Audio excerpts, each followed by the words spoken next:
mix బోల్ పెట్టుకుంటే ఇలా తట్టుకున్నది అలానే సరిపోతుంది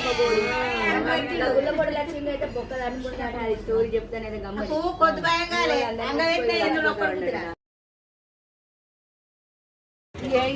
అప్పుడు ఏం